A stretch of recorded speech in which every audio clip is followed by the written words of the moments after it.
Deus abençoe muito a sua vida. Nós vamos continuar nosso estudo de Romanos.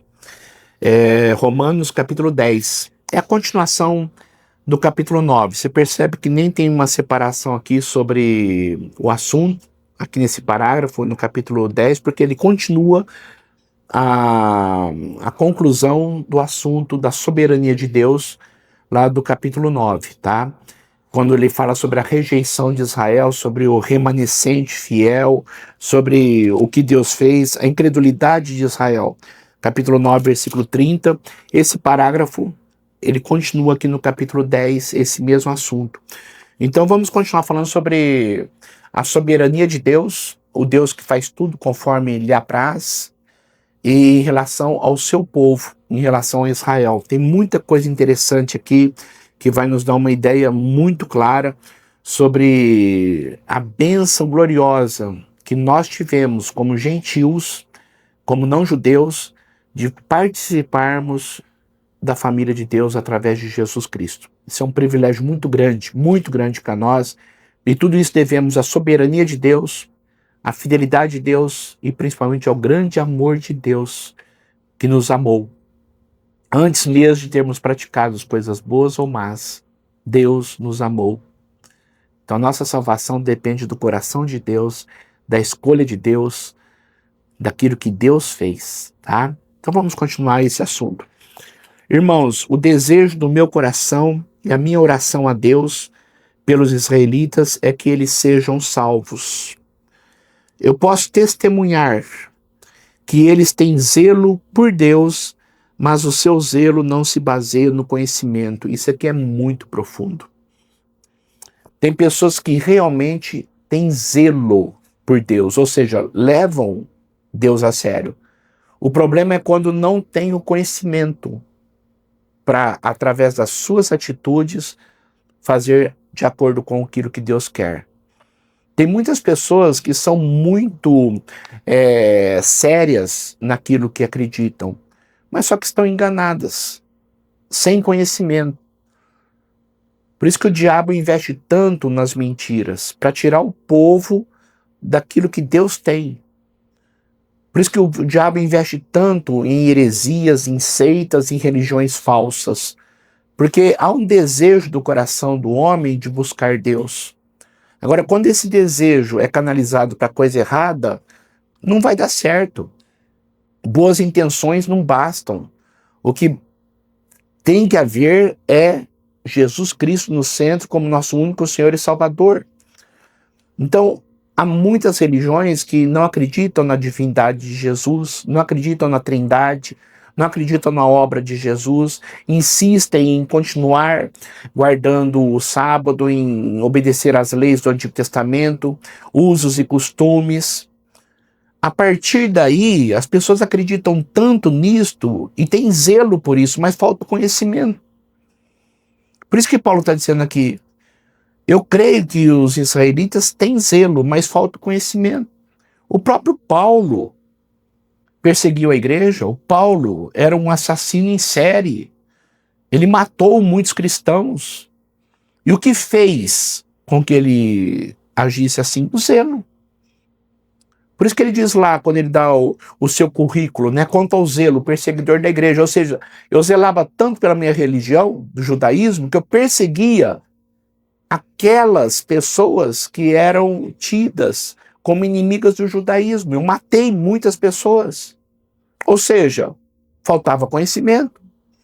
Então, não necessariamente o zelo é suficiente, mas o zelo, a seriedade, a dedicação, junto com o conhecimento, para eu agradar a Deus, para eu servi-lo de todo o meu coração com essa fé canalizada. Boa intenção não basta. Boa intenção não basta. Há muitas seitas que não pregam Jesus e tem muitas pessoas bem intencionadas, mas estão perdidas. Estão longe de Deus. Há um só caminho. Há uma só verdade, há uma só vida. Jesus Cristo. Fora dele não há salvação. Eu acho, não tenho certeza, que já ficou mais do que claro em tudo que nós já estudamos hoje nesses dias, durante a Bíblia, principalmente Romanos. Não há salvação em nenhuma outra pessoa, a não ser Jesus Cristo. O versículo 3, porquanto, ignorando a justiça que vem de Deus e procurando estabelecer a sua própria justiça, é o que acontece nessas seitas, ignora a justiça que vem de Deus e coloca a sua própria justiça, não se submeter à justiça de Deus. Grifo versículos 4, porque o fim da lei é Cristo para a justificação de todo o que crê. O fim da lei é Cristo. O objetivo da lei é Cristo. Toda lei, Cristo. As leis cerimoniais, Cristo. As leis morais, Cristo. O fim da lei é Cristo. O propósito da lei é mostrar Cristo. Você está doente e precisa de um remédio. Cristo é o Salvador. O fim da lei é Cristo para a justificação de todo que crê. Moisés descreve desta forma a justiça que vem da lei. O homem que fizer estas coisas viverá por meio delas.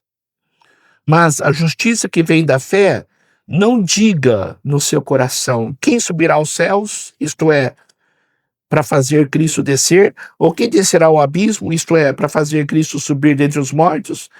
Mas o que ela diz? A palavra está perto de você. A palavra está perto de você. Está na sua boca e em seu coração.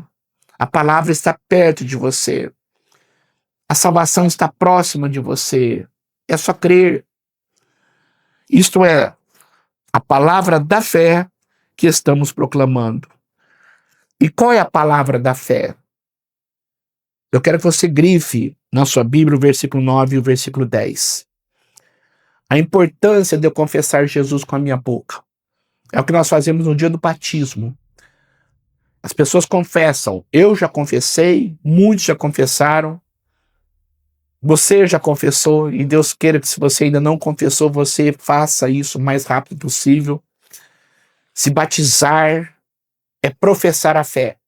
As duas coisas vêm juntas, a profissão de fé e o batismo. Eu professo minha fé e há um selo com a água dizendo: está selado o ato de confessar. Eu creio que Jesus Cristo é o meu único Senhor e Salvador. Isso é confessar. Então diz aqui o versículo 9. Se você confessar com a sua boca que Jesus é Senhor e crer no seu coração que Deus o ressuscitou dentre os mortos, será salvo. Pois com o coração se crê para a justiça e com a boca se confessa para a salvação. Por isso que Jesus fala: aquele que crer e for batizado será salvo. O que significa isso? Assumir a fé. Quando eu creio com o meu coração. Quando eu sou batizado, eu confesso com a minha boca. Eu não somente creio, mas eu me comprometo. Eu faço parte agora da família de Deus. Este é o primeiro sacramento para entrar na igreja: o batismo, confessar. E depois a Santa Ceia, para eu mostrar que eu sou parte da família de Deus. Então isso aqui é muito profundo. Com o coração eu creio para a justiça e com a boca eu confesso para a salvação. Todo o que nele confia, como diz a Escritura, todo que nele confia jamais será envergonhado. E o versículo 12, não há diferença entre judeus e gentios, pois o mesmo Senhor é Senhor de todos e abençoa ricamente a todos que o invocam. Porque todo aquele que invocar o nome do Senhor será salvo. Como, pois, invocarão aquele que não creram? Como crerão naquele de quem não ouviram falar? E como ouvirão se não houver quem pregue? E como pregarão se não forem enviados? Como está escrito: como são belos os pés do que anunciam as boas novas, o Evangelho. Há um enviar, há um pregar, há um ouvir, há um crer e há um justificar. Há um salvar. Mas tudo começa com a proclamação. Por isso que diz aqui no versículo 16, no entanto, nem todos os israelitas aceitaram as boas novas. Nós pregamos, mas eles não ouviram. Nós falamos, mas eles não creram. E com muita dor no coração eu falo isso, Paulo dizendo. Mas os gentios ouviram. Alguns não ouviram, mas aqueles que ouviram, deu-lhes o poder de serem feitos filhos de Deus porque creram. Continuando. Pois Isaías diz, Senhor, quem creu em nossa mensagem? Consequentemente, Isaías falava, Senhor, estou pregando, mas esse povo não ouve. Aí Deus diz, olha, eles têm ouvidos, mas não ouvem. Eles têm olhos, mas não veem. Por causa da dureza do coração, da incredulidade. Versículo 17. Consequentemente, a fé vem por se ouvir a mensagem, e a mensagem é ouvida mediante a palavra de Cristo. Grifa esse versículo 17. A fé vem pelo ouvir a mensagem, e a mensagem é ouvida mediante a palavra de Cristo. Ou seja, a palavra de Deus é que produz fé no meu coração, porque quando eu ouço a palavra de Deus, que é a verdade, creio na palavra de Deus, isso gera fé em minha vida. Tem pessoas que têm fé, mas em coisas erradas, em coisas mentirosas, em coisas que não vão levá-las para o céu e para a vida eterna. Agora, quando nós temos fé na palavra de Cristo, essa é a fé salvadora, é a fé que muda vidas. É muito importante você ler a palavra para ter fé. Tem muitas pessoas que dizem, eu preciso ter mais fé, tá? Então leia a Bíblia. Leia a Bíblia, porque é através da Bíblia que a fé vem, porque a fé vem pelo ouvir e ouvir a palavra. É quando você vai orar baseado na palavra, você vai saber o que pedir, porque você pede baseado na palavra. É como um filho que começa a balbuciar as primeiras palavras e se comunica com o pai, comunica com a mãe, porque ele começa a falar na linguagem que ele aprendeu. A Bíblia é a linguagem de Deus, e quando eu começo a falar a palavra, eu estou falando a linguagem do Pai, eu começo a me comunicar com Ele. Isso que faltou para Israel, e isso que falta para muitas pessoas. A incredulidade no coração é pelo fato de passarmos pouco tempo com a Bíblia. É o fato de nós não termos tempo para ler a Bíblia. Por isso eu louvo a Deus por sua vida, que está acompanhando essas devocionais, diariamente tem contato com a Bíblia. Em nome de Jesus, a sua fé vai crescer e crescer muito. Por quê? Porque você está fazendo aquilo que Deus quer que você faça. A fé vem pelo ouvir e ouvir a palavra de Deus, tá? É muito importante você entender isto. O versículo 18. Mas eu pergunto, eles não ouviram? Está falando de judeus. Claro que sim. A sua voz ressoou por toda a terra e as suas palavras até os confins do mundo. Novamente eu pergunto, será que Israel não entendeu? Em primeiro lugar, Moisés disse, é impressionante como que Paulo conhecia a Bíblia. Como que ele cita os textos do Antigo Testamento de uma forma fluente para embasar tudo aquilo que ele fala.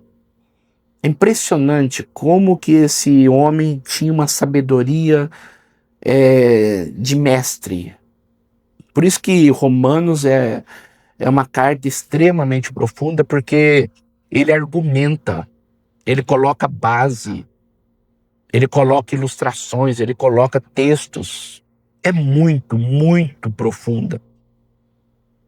Por isso que ele usa as palavras, perguntas retóricas. A didática de Paulo é fenomenal. Esse é o culto racional. Eu entender por que eu preciso da igreja, por que eu preciso de Deus, o porquê eu estou aqui, qual que é o propósito da minha vida. E ele continua. Moisés disse, farei que tenham ciúmes de quem não é meu povo, e eu os provocarei a ira por meio de um povo sem entendimento. E Isaías, ousadamente, eu fui achado por aqueles que não me procuravam, falando sobre os gentios que somos nós. Revelei-me àqueles que não perguntavam por mim. Propósito, soberania.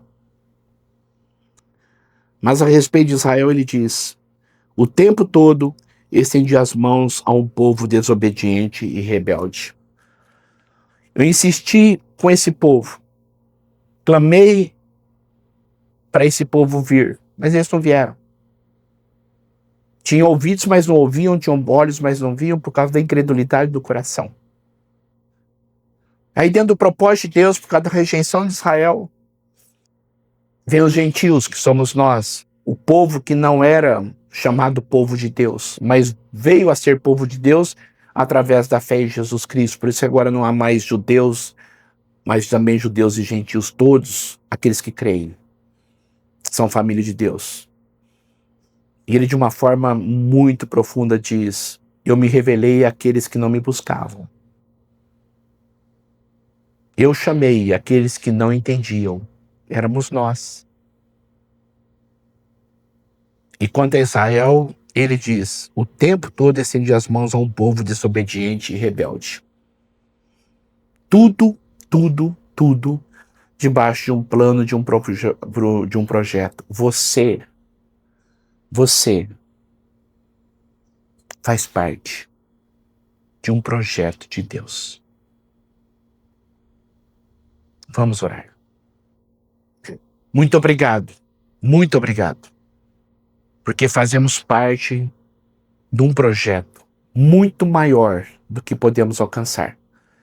Desde a eternidade, o Senhor já nos conhecia e já nos chamou. Muito obrigado, porque o Senhor nos ama com amor eterno. Muito obrigado, porque o Senhor se revelou a nós e nós encontramos o Senhor, porque o Senhor tocou em nosso coração. Muito obrigado pelos teus planos e os teus caminhos eternos,